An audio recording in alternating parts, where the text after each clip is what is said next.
Shalom Bapak Ibu yang terkasih, pada kesempatan ini saya ingin mempresentasikan tentang pengantar teologi sistematik dari buku The Moody Handbook of Theology by Paul Enns. Definisi teologi sistematik. Istilah teologi berasal dari kata Yunani, theos, artinya Allah, dan logos artinya kata atau percakapan. Jadi, teologi adalah percakapan mengenai Allah. Kata sistematik berasal dari kata Yunani sunistano yang artinya berdiri bersama-sama atau untuk mengatur. Jadi, teologi sistematik menekankan pensistematisan teologi. Kever memberikan definisi yang tepat dari teologi sistematik. Teologi sistematik dapat didefinisikan sebagai mengoleksi, menyusun secara ilmiah, membandingkan, mendemonstrasikan, dan mempertahankan semua fakta dari sumber manapun yang berkaitan dengan Allah dan karyanya. Definisi alternatif yang diberikan oleh Charles Hodge adalah ilmu tentang fakta-fakta dari wahyu ilahi. Sejauh semua fakta itu berkaitan dengan natur Allah dan relasi kita dengan Dia, sebagai makhluk ciptaannya, sebagai orang berdosa, dan sebagai orang yang butuh penebusan.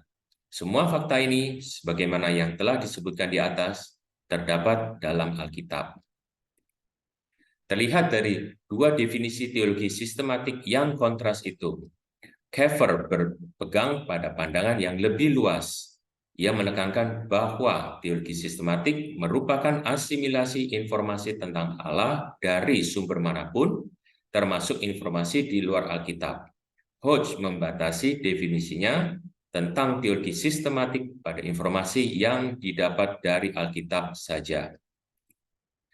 Millard Erickson memberikan definisi tentang teologi yang baik dan komprehensif, yaitu disiplin yang berjuang untuk memberikan pernyataan koheren dari doktrin-doktrin iman Kristen, terutama berdasarkan kitab suci, ditempatkan dalam konteks budaya secara umum, dibahasakan dalam ungkapan yang relevan dengan zaman itu, dan berkaitan dengan isu-isu kehidupan. Erickson mengusulkan 5 rumusan dalam sebuah definisi teologi. Yang pertama, teologi adalah Alkitabiah, menggunakan alat-alat dan metode-metode penelitian biblika, juga menggunakan pengetahuan-pengetahuan dari wilayah kebenaran lain.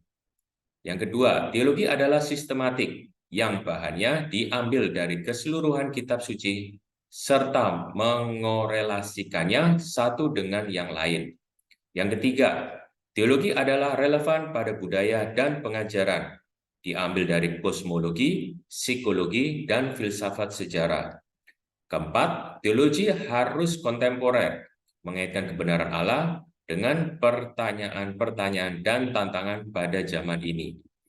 Yang kelima, teologi harus praktikal, tidak hanya sekedar mendeklarasikan doktrin objektif, tetapi mengkaitkannya pada kehidupan itu sendiri.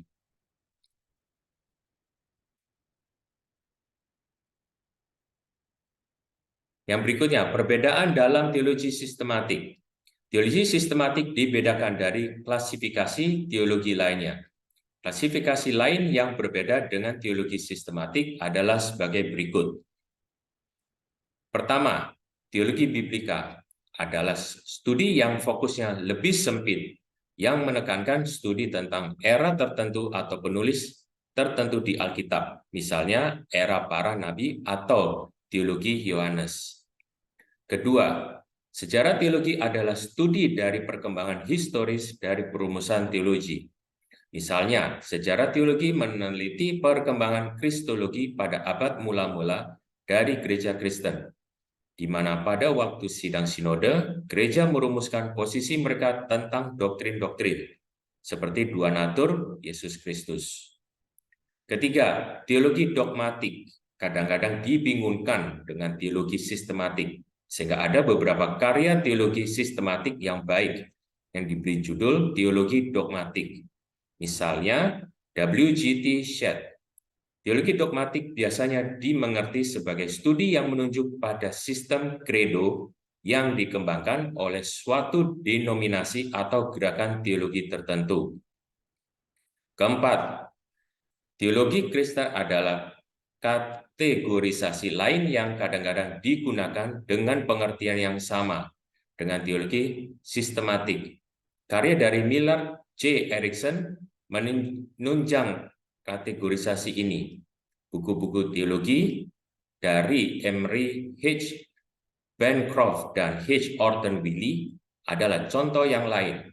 Sebagaimana halnya teologi sistematik, teologi Kristen juga dirancang dengan penekanan bahwa itu ditulis dari perspektif orang Kristen yang telah diputuskan demikian. Tetapi tidak berarti bahwa karya teologi sistematik tidak demikian. Kelima, teologi proper adalah suatu kategori studi di antara teologi sistematik. Teologi ini menunjuk pada studi tentang natur dan keberadaan Allah. Hal ini untuk membedakan studi tentang Allah secara khusus dalam kontras dengan studi tentang Yesus Kristus, Roh Kudus, gereja. Istilah proper digunakan. Teologi proper juga digunakan untuk membedakannya dengan studi tentang Allah dari teologi secara umum. Yang berikutnya, kepentingan teologi sistematik.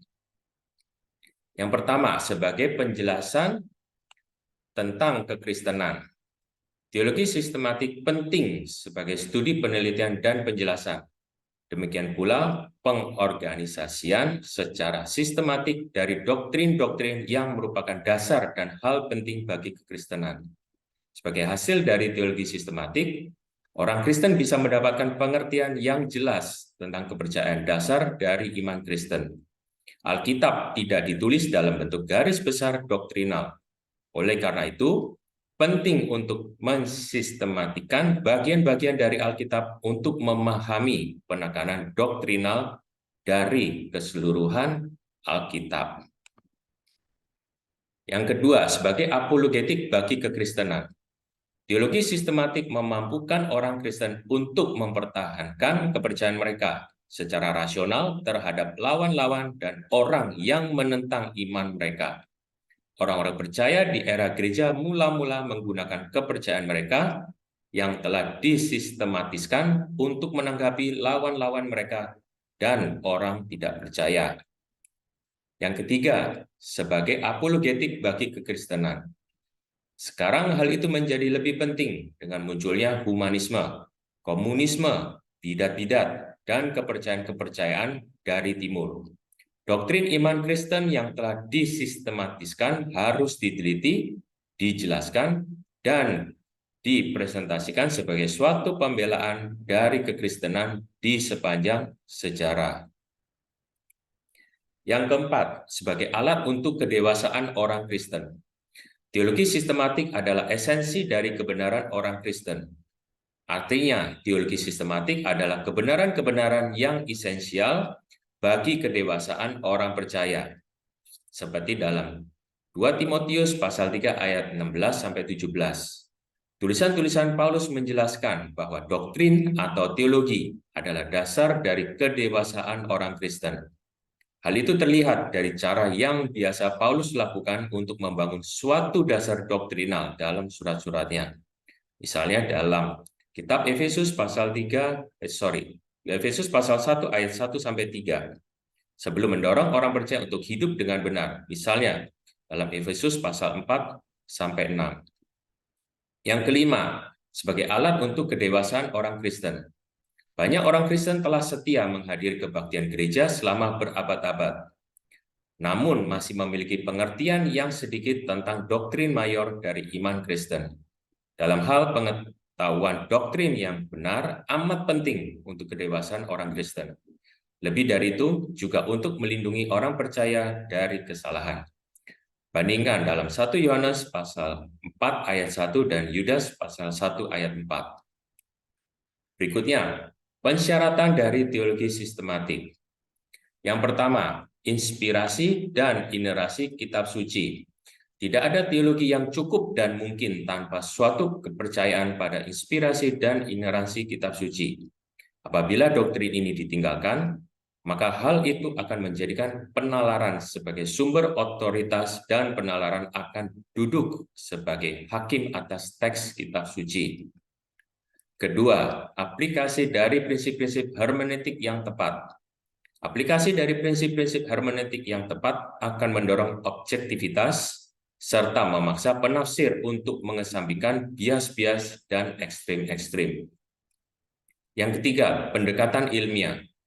Teologi harus ilmiah, dalam arti memanfaatkan seni yang bersifat umum, budaya, dan bahasa Alkitab dalam menarik konklusi teologis. Yang keempat, objektivitas. Teologi harus berbasis pada riset induktif dan konklusi-konklusi, bukan berdasarkan penalaran secara deduktif. Teologi harus mendekati kitab suci dengan tabula rasa, suatu pikiran yang terbuka, mengizinkan kitab suci untuk berbicara bagi dirinya sendiri tanpa membentuk opini yang bersifat prejudis tentang apa yang seharusnya dikatakan oleh kitab suci. Yang kelima, wahyu progresif. Meskipun PL dan PB keduanya diinspirasikan, namun keduanya merupakan suatu interpretasi kanon bahwa kewahyuan bersifat progresif. Oleh karena itu, dalam merumuskan kebenaran tentang Allah dan bagaimana ia berhadapan dengan manusia, PB memiliki prioritas atas PL. Yang keenam, iluminasi. Bahkan pada waktu menerapkan hermeneutik dan metode yang tepat, ada unsur ilahi yang berperan untuk memahami kebenaran Allah. Orang percaya dibantu oleh pelayanan Roh Kudus, yaitu iluminasi untuk membimbing orang percaya pada suatu pengertian terhadap kebenaran ilahi. Terdapat dalam 1 Korintus pasal 2 ayat 11-13. Yang ketujuh, pengakuan akan keterbatasan manusia. Pada waktu menerapkan metode yang tepat, para murid paling tidak harus menyadari keterbatasannya. Manusia tidak akan pernah dapat memahami Allah secara total. Ya harus puas dengan pengetahuan yang terbatas. Yang berikutnya yaitu sumber-sumber teologi sistematik. Itu terdiri dari dua sumber-sumber utama. Yang pertama, 1. Kitab suci merupakan sumber utama bagi teologi yang mewahyukan tentang Allah dan relasi manusia dengan Dia. Apabila Allah telah mewahyukan dirinya yang Ia telah melakukannya, dan apabila penyataan tentang hal itu secara akurat telah dinyatakan dalam ke-66 kitab dari kitab suci, dan memang demikian halnya, maka kitab suci adalah sumber utama dari pengetahuan manusia akan Allah. 2. Alam semesta juga merupakan sumber utama dari pengetahuan akan Allah. Terdapat dalam Mazmur pasal 19. Alam yang diwahyukan secara harmonis adalah saksi yang konstan tentang sifat-sifat Allah, kuasanya yang kekal, dan natur ilahi. Terdapat dalam kitab Roma pasal 1 ayat 20. Yang kedua yaitu sumber-sumber sekunder. Pertama, pengakuan-pengakuan doktrinal, sepertinya misalnya Credo Nicea, pengakuan Westminster, dan pengakuan yang lain, adalah penting untuk memahami bagaimana orang Kristen yang lain sepanjang abad telah mengerti konsep teologis.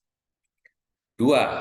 Tradisi meskipun bisa salah, namun penting untuk dapat memahami afirmasi tentang iman Kristen.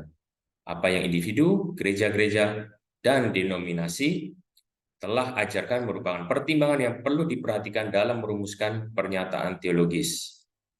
3. Penalaran harus dibimbing oleh Roh Kudus, juga adalah sumber teologi, namun penalaran tetap harus takluk pada supranatural daripada berusaha untuk menjelaskannya. Sekian Bapak Ibu, terima kasih.